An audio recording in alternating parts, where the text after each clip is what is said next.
A culpa é do governo dos irmãos Castro, que, segundo ele, transformou a ilha numa enorme agência de empregos e vive hoje de explorar trabalhadores que têm contrato com empresas privadas.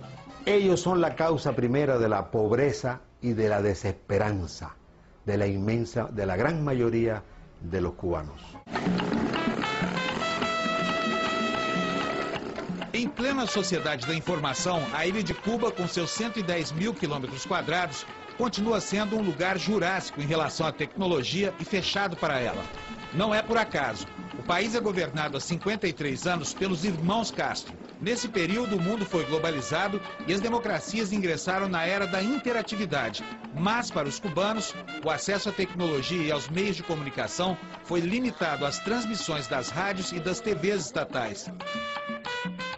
Aqui em Cuba, o governo não permite que ninguém tenha internet em casa. O único meio de acessá-la é no saguão de algum grande hotel como este aqui. O problema é o preço. Uma hora navegando custa entre 8 e 10 dólares. Para um trabalhador cubano médio que ganha 25 dólares por mês, é proibitivo, porque equivale a mais de uma semana inteira de trabalho duro. Pouquíssima gente em Cuba já teve oportunidade de navegar pela web. As pessoas nem imaginam o que são o Facebook e as redes sociais. O ambiente sofisticado dos hotéis para estrangeiros virou uma espécie de trincheira para quem luta contra as violações de direitos humanos em Cuba. Um dos nomes mais conhecidos do país é o da filóloga Ioane Sanches.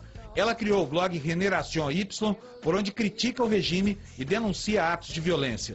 Na medida que o governo proíbe mais os blogs, sataniza más a las personas como yo, por ejemplo, eso va creando una curiosidad en la población. La gente quiere acercarse a mis textos para saber si yo soy esa persona que dicen los medios oficiales o no.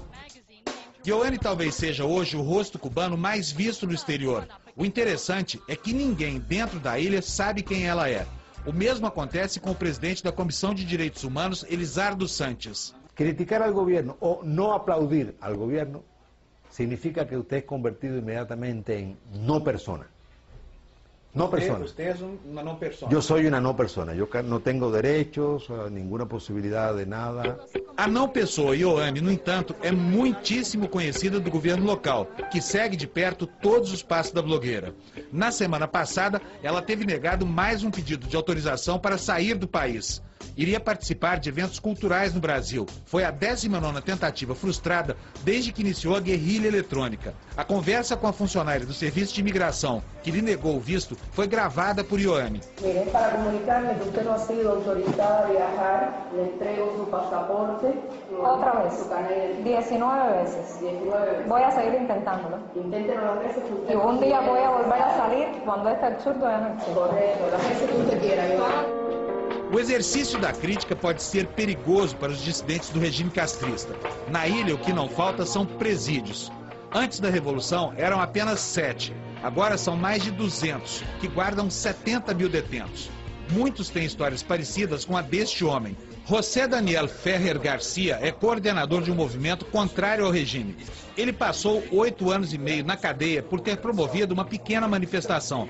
E, de acordo com o que conta, os presos políticos que se rebelam ainda passam por uma tortura psicológica dentro do presídio. Celdas sin luz, sin agua, pestilente, porque no tienen cómo evacuar los excrementos, es decir, se acumulan, no te dan sol, no te permiten. Estuve una vez 45 días sin que me permitiesen afeitarse ni cambiarme de la ropa que tenía puesta. Elizardo Sanches afirma que a ilha tem hoje cerca de 50 presos políticos e 3 prisioneiros de consciência. Mas o número pode ser muito maior. Isso porque a lei cubana prevê cadeia até para quem nunca cometeu crime nenhum. Basta con que la policía diga que yo puedo cometer un delito en el futuro, dentro de un mes o dentro de un año o 5. Con esa valoración policial ya uno es inmediatamente detenido, llevado a un proceso sumarísimo y podemos ser condenados de 1 a 4 años. Nós procuramos o governo cubano, que se negou a falar sobre esse e sobre outros temas polêmicos abordados na série de reportagens. Apesar das denúncias de violação dos direitos humanos, o Brasil também se cala sobre o assunto. A presidente Dilma Rousseff, que visitou Cuba há 2 semanas, frustrou os dissidentes.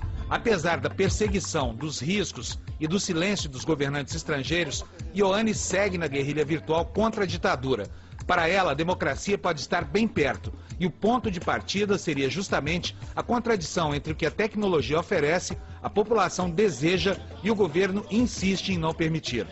Esas mismas reformas le van a hacer perder el poder, porque es una sociedad durante demasiado tiempo muy cerrada.